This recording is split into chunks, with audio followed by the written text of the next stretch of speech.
This camera you're looking at is technically the best action camera in the world. Better than any Chinese rival, better than any Japanese model, better than any phone.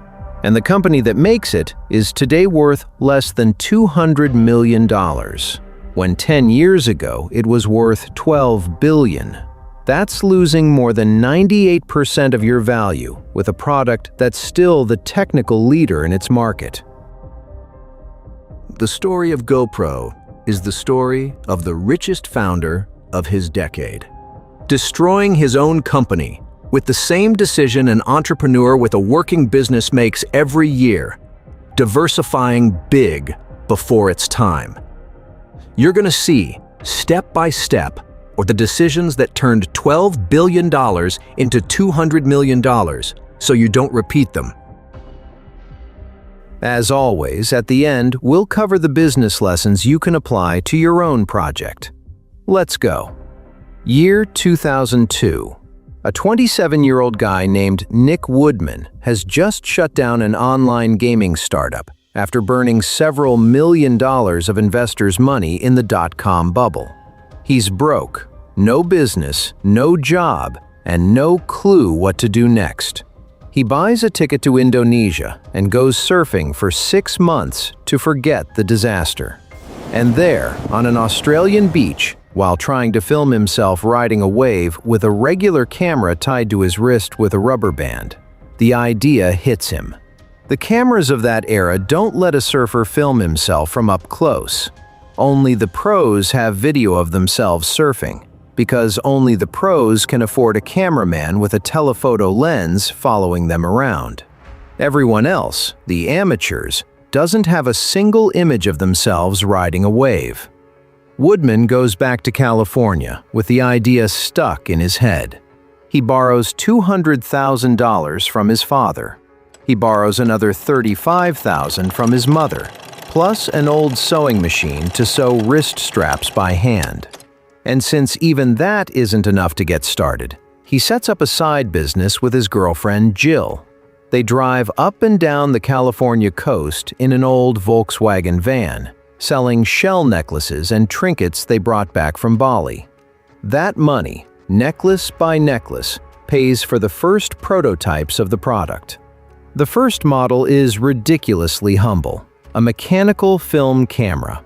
No chips, no software, no screen, manufactured by a Chinese company called Hotax.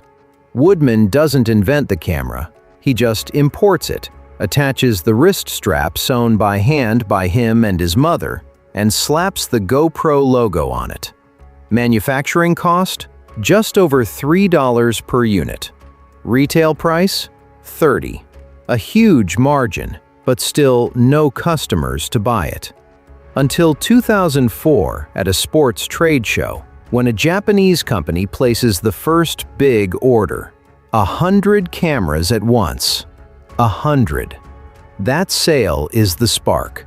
Sales explode year after year, and 8 years later in 2012, GoPro sells 2.3 million cameras.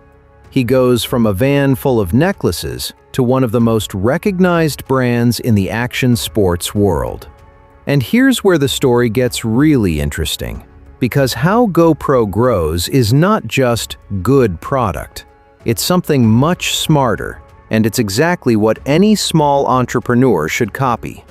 GoPro has no budget to advertise against Sony, against Canon, against Nikon. Giants with 100 times more cash for global campaigns. Impossible to compete there. What Nick Woodman does is something that back then, almost nobody else was doing. He turns his own customers into his marketing department. He launches a YouTube channel, the GoPro channel, and starts paying real users for their best videos. Skydivers, surfers, motorcyclists, skiers, parents filming their kids at the beach, everything goes to the channel.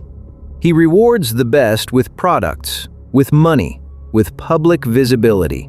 He runs contests where the prize is being featured on the official channel, and people buy GoPros just for the chance to upload their best video and get seen there. The result? At its peak, GoPro has more videos produced by its own users and uploaded to YouTube than any other brand on the planet. And it spent practically nothing producing them. The customer pays for the camera, makes the content, uploads the video, and, on top of it all, thanks GoPro for the opportunity. It's marketing in reverse. The customer works for free for the brand, and, while at it, sells the camera to the next customer just by showing what you can record. With that engine running, the company explodes. On June 26, 2014, Nick Woodman takes GoPro public at $24 per share. The shares open at $35. They jump more than 30% on the first day. The company is worth, on its debut, almost $3 billion. But this is just the beginning. 4 months later, on October 7, 2014, GoPro's stock hits its all-time high, $93.85.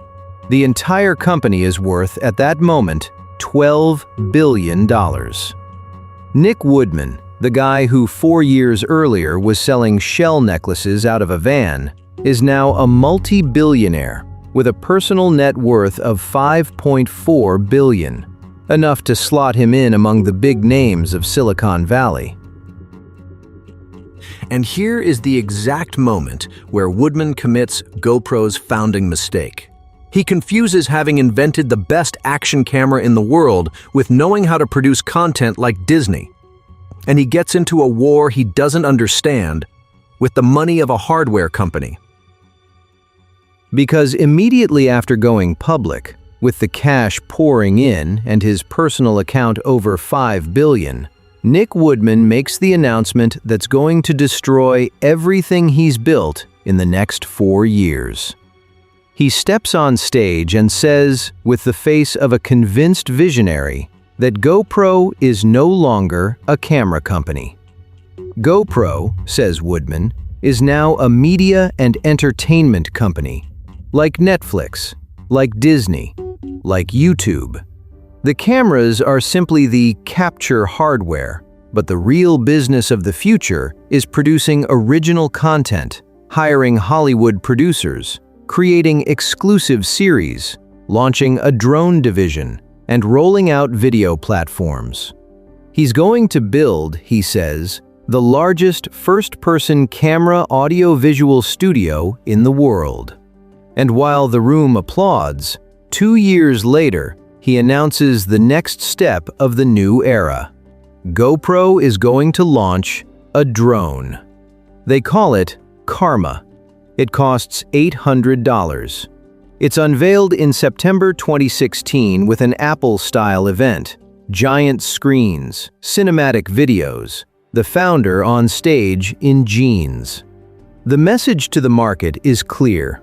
This device is going to double the value of the company. And within just a few weeks of going on sale, the first Karma falls out of the sky mid-flight. And the next one. And the next. And so begins the disaster that's going to wipe out more than $200 million in direct losses and crash the stock from $93 down to just over $1.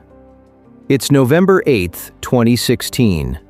Just 16 days after the Karma hits stores, GoPro has to hold an emergency press call and announce the full recall of the product from the market. More than 2,500 drones are coming back to the factory. The official excuse is a problem with the battery connection that makes the drone lose power mid-flight and fall. The public discovers it by watching the viral video of a user named Nicholas Kulik, whose Karma plummets onto a baseball field and lands, literally, at the feet of a guy who happened to be standing below. GoPro's stock, which had opened the day around $10, falls another 8% that same afternoon and hits a new all-time low, $9.80. In less than 2 years, the company has gone from being worth $12 billion to being worth less than $1,500 million. Woodman doesn't give up. A few months later, in 2017, he relaunches the Karma with the battery fixed, but the damage is done.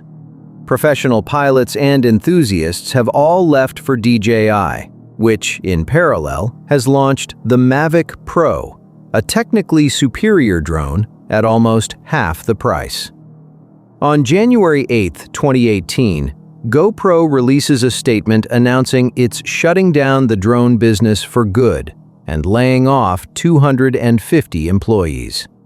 The Karma adventure has burned through more than $200 million in development, manufacturing, and customer refunds.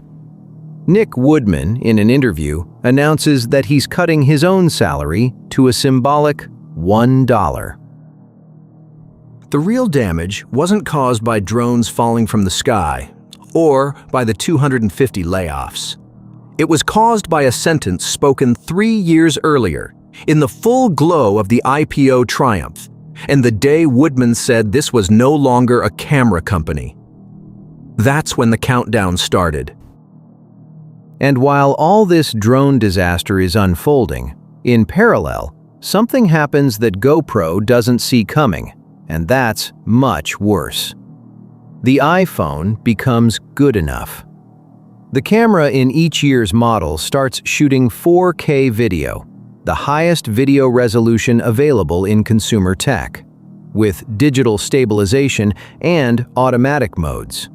And for the 80% of people who had bought a GoPro to film their vacations, the barbecue, or the kids at the beach, there's no longer any need to carry a separate camera.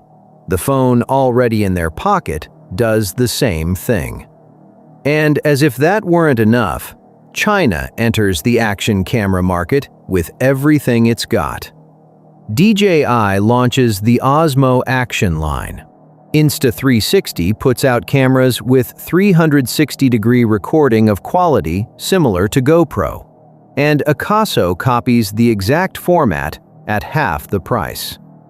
By 2024, the Chinese brands together already hold almost 90% of the market in Japan, and DJI alone beats GoPro in global market share. The stock, which had reached $93, moves for 6 years between 1 and 4. The company doesn't go bankrupt, but it doesn't grow.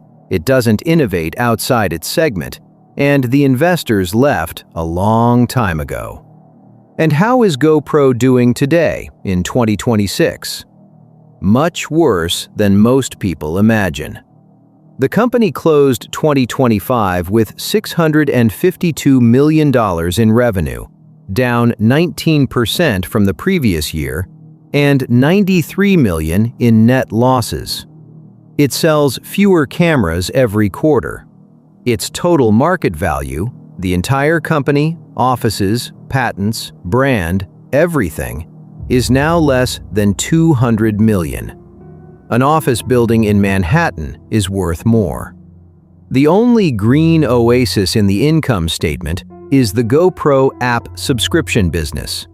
More than 2 million users paying an annual subscription in exchange for cloud storage and automatic editing, with a gross margin above 70%, the percentage that's left after direct costs, versus the tiny margins of hardware. The survival plan is called GP3, an AI-powered processor GoPro launches in the second quarter of 2026. Woodman has cut more than $90 million in operating expenses in a single year, pure austerity mode. The company that 10 years ago wanted to be the Disney of the action camera now fights to survive as a specialty store. And that's where the story ends. 5 concrete lessons an entrepreneur can take home today, this very afternoon. First, when your product works, the most expensive temptation that exists is entering businesses you don't know how to run. GoPro made action cameras, one single thing done better than anyone. At its peak, it decided to also be a Hollywood production company, a drone maker, a video platform, and an audio-visual studio. 4 different businesses at once. The drone business alone burned through more than $200 million. If your food spot works, opening a second spot of the same concept is 10 times easier than opening a clothing store. Your competitive advantage lies in what you already dominate. Opening a parallel business that has nothing to do with the first one sinks more small companies than any external crisis. Second, the number of customers is not a defensible moat. It's just inertia waiting to evaporate. At its peak, GoPro was selling more than 2 million cameras a year, and they thought they had a moat. In reality, all they had was inertia. Customers accumulated over years. When DJI, Insta360, and Akaso arrived, with practically identical products at a cheaper price, the inertia evaporated. Before scaling your business, ask yourself why a competitor couldn't do the same thing cheaper. If the answer is, because I have more customers, you don't have a moat. You have borrowed time. Third, the customer who made you grow can leave without you changing a fin. 80% of GoPro buyers weren't surfers or skydivers. They were families filming vacations. When the iPhone did 4K with stabilization, those customers left without warning. GoPro hadn't done anything wrong. The customer simply found something easier. Review what percentage of your customers buys you for the real reason your product exists, and what percentage buys you because right now you're the easiest option. The second group leaves the moment a more convenient option appears. Fourth, and this one is positive, turn your satisfied customer into your marketing department before spending a single dollar on advertising. What GoPro did brilliantly at the beginning was exactly this. Instead of spending millions of dollars on ads against Sony and Canon, they paid real users for their best videos, ran contests, built a YouTube channel full of customer content. The result was that at their peak, they had more videos produced by their own customers than any other brand in the world, without having spent practically anything on their own production. Your satisfied customer is free content if you make it easy for them. A single real customer story converts better than 10 professional ads. And we arrive at the last lesson. The best product in the world doesn't save a bad business. The GoPro Hero 13 being sold today, in 2026, is still technically the best action camera on the market, and the entire company is worth less than $200 million. Excellent product. Business in ruins. Falling in love with the product is only the first step. A solid business is product, channel, customer relationship, and unit economics, all 4 at the same time. If the other 3 fail, the best product in the world won't save you.